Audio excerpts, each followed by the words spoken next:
Hey, I had a few people on Hardcore Music Appreciation Society that were interested in me doing some more tutorials for hardcore kicks, and in particular, somebody asked me about sidechain compression and punches and tail ends in kick drums. So I'm gonna do a tutorial today that's gonna go over a couple things. One is setting up routing and submixers within your FL mixer.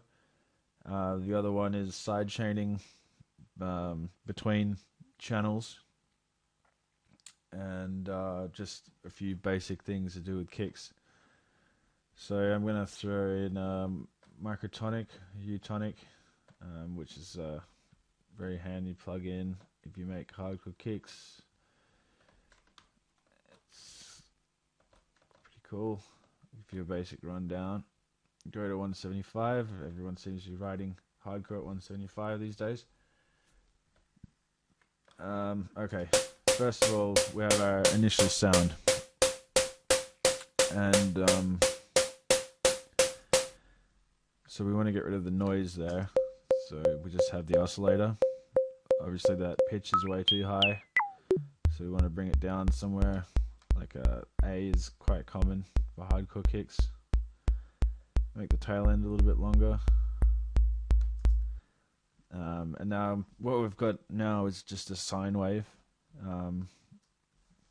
We want to have some pitch control on the sine wave to make it into a kick drum. So we want to turn the amount up.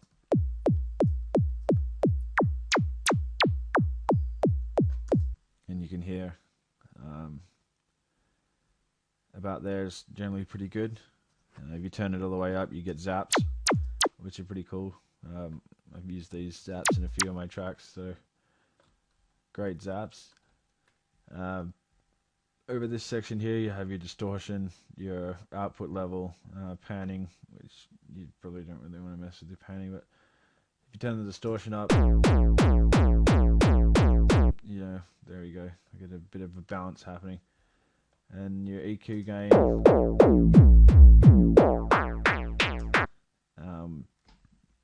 just think of it as a spike in EQ that you're putting somewhere along your frequency range, or a dip if you bring it down.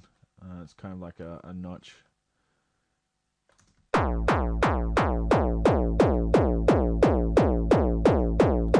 So there sounds alright. Up here you've got a sine wave, a triangle, and a saw wave. We'll leave it on the triangle, and we'll send that to a mixer channel. Cool. Okay, so I'm going to take a kick drum, and I'm going to use this as our punch in this example. You can make your own punch with microtonic or with a whole bunch of different things, but this is quite punchy and loud compressed to the sample. It's from the Sinister Souls Dual Country Beats and Subsample pack. There's some cool stuff in here. See if you like snares.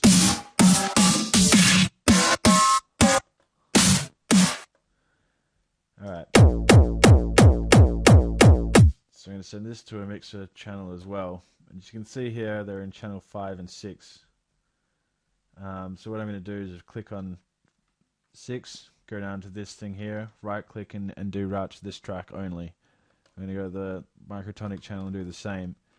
So now these two tracks here are routed into this channel, and I'll rename this one Kick Submix.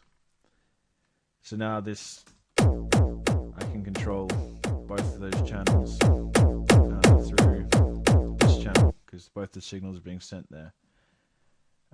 That's pretty straightforward, but a lot of people don't think of these things. I didn't realize you could do that for a while when I first started using FL, so there you go. And now what we're going to do is click on this channel, go down to here, and click sidechain to this track. So now that's sending a copy here, but as you can see, it's not actually going to come through as audio on that channel. It's only sending a sidechain signal. So let's put some distortion on this. Use Fabfilter because it's a quick thing. Basically, all this is filters and distortion. When you're making hardcore kicks, the most common way in hardstyle kicks is you'll have an EQ, and then you'll have distortion, and then usually an EQ and a distortion. So what you're doing is you're shaping which frequencies are being the most distorted by pushing them up, and then they're getting clipped or overdriven or whatever by your distortion. You lay that up, and you're creating you're shaping the sound.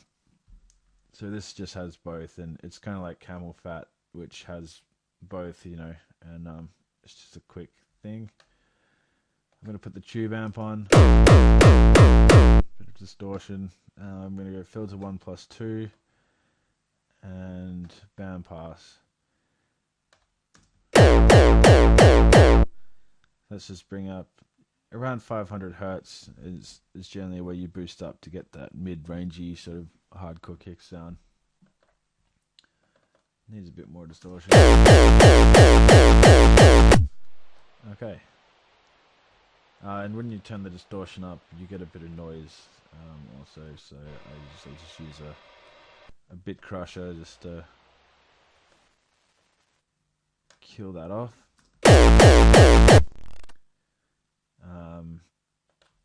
You can also use a gate.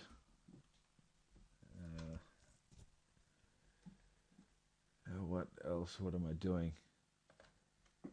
Okay, so now let's set up the sidechaining. Actually, before I do that, I'll just go to this channel, and we want to take away the low frequencies, and then we use some multiband distortion with homicide. I don't want to distort the low frequencies, so turn that all the way down. And take this middle band here and distort it.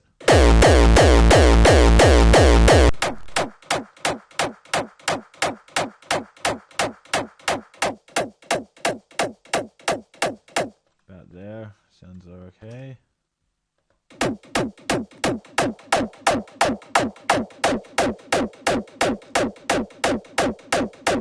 Okay. Yes, now back to sidechaining. Since I've sent that to there, if I go to compression into the limiter and pull the number 1 up, it will now be sidechaining. Well, it'll be sending the signal to this channel. And if you pull it down a bit, you can see where the input signal is. Which one is it? That one. So that is the signal that's going to be affecting the compression on this sound here. So you want to pull your threshold down so that it will be affecting it. And then this is your input level, the one you can see here. This one in green is your output level. So we pull the output level and the signal coming in. And we want to put the ratio up so that the compression actually starts to take effect. Pull the threshold down a bit more. You can hear they're kind of bouncing, working off each other there. You can change the release times.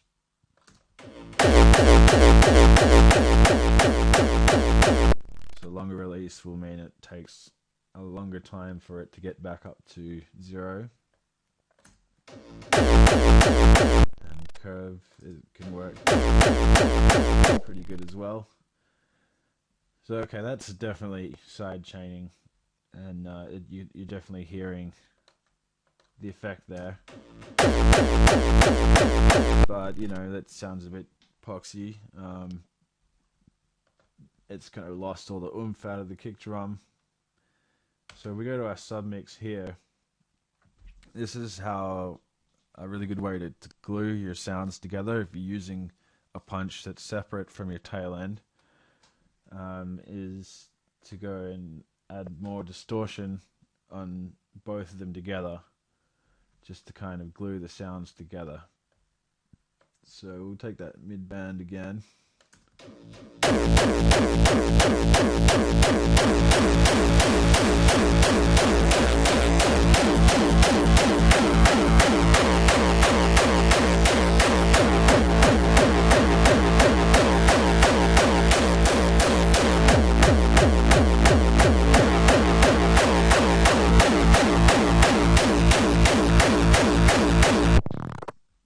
Okay, you can hear that's kind of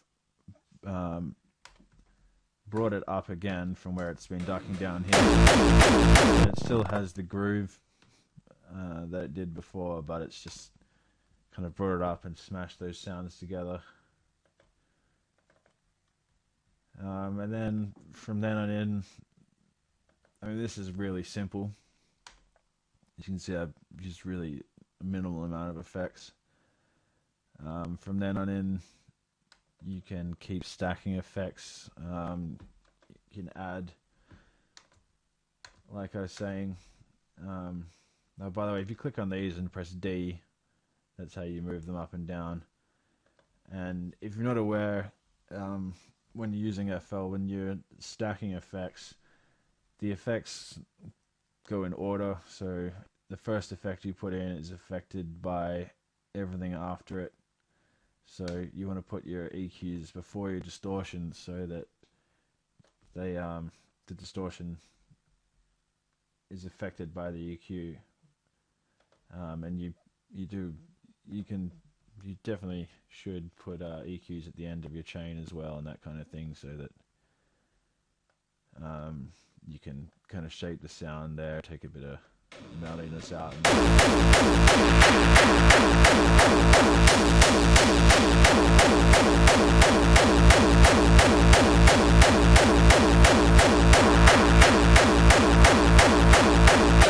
Okay, let's go back here.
Yeah, and from then on in, you just tweak and make the kick your own kick. It would take me sitting here for a long time, sometimes hours, to keep getting something until it's the way that I like it. But yeah, these are a few basic things that might help some people that are struggling. And I hope that this has helped you out. And if you have any questions, let me know, because I might make some more of these kind of videos just to help people on the right path, because the more people that are producing hardcore, especially in Australia, the better. So, cheers.